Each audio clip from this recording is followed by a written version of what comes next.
In 1947, some 95 million people in the Indian subcontinent were Muslims. 60 million of them went to Pakistan. 35 million stayed back in India. There have been several books written about the partition, and just when we thought that everything had been said on the subject, there is a new controversy, perhaps a more meaningful controversy than there ever was on the subject, particularly since the author of the new book on Jinnah is Mr. Jaswant Singh, the former foreign minister, the former defense minister, and the former external affairs minister of India. Mr. Jaswant Singh, so thank you so much for your time. Aisha Jalal, who wrote a book on Jinnah,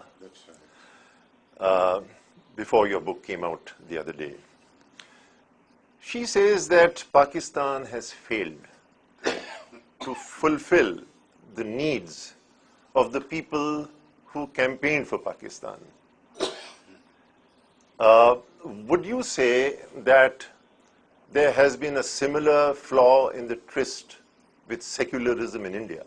I think late Qaeda-e-Azam Muhammad Ali Jinnah's dream of Pakistan, we don't have time over television to go into any elaboration of it. But certainly an example, for example, in a press conference here in Delhi, him saying that we shall have a Monroe Doctrine that will be stronger than any known doctrine, and dare anyone raise even their eye against either India or Pakistan, we shall come to each other's assistance. His speech in the Constituent Assembly of Pakistan of 11 August, which sadly was removed from the records. Why? Was that the blueprint of Pakistan that the late Qaid had in mind? And that is not realized. And as for the tryst for destiny, I'm afraid it was now, it fills me with sadness. Pandit Jawaharlal Nehru was a sensitive man. But this now appears to have been just phrases. Yes, we did not realize our destiny in full. It is in part, but is it in part? I don't see that destiny as permanent kind of a animosity between two or three who, after all, are born of the same womb. And therefore, what destiny was Panditji talking of? Poverty has not gone, education has not fully been established, hunger there still is, prices are soaring. Which destiny was Panditji? Secularism itself. And secularism. So what destiny, and how could he have spoken of secularism, himself and Sardar Vallabhbhai Patel having contributed to the partition of the country on grounds of faith? I'm sorry. This is the point that your former colleagues, they have taken offense to your mention of Sardar Vallabhbhai Patel as one of the men who were guilty in this tragedy of the partition. You should have read the book before taking umbrage. 1. 2, they should base their opinion on the historical facts, not on prejudice.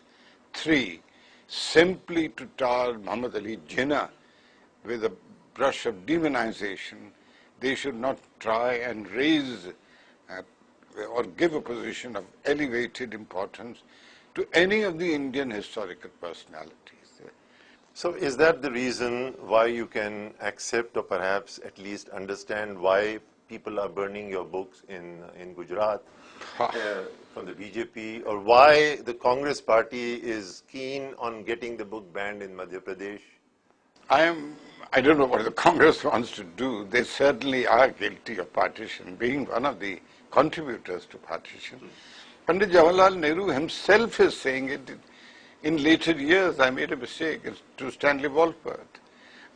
In his correspondence to late Nawab Sahib Bhopal, it's a very moving letter in which he replies, late Nawab Sahib, yes, perhaps we made a mistake, etc., etc. I don't want to take time by quoting the whole letter. And they're burning my book. I feel wounded, as if a child is being burned, innocent child. Why do you burn a book? We are having a discussion with Mr. Jaswant Singh about his landmark book, if a controversial one too, Jinnah, India, Partition, Independence. We will take a small break and then be back with it.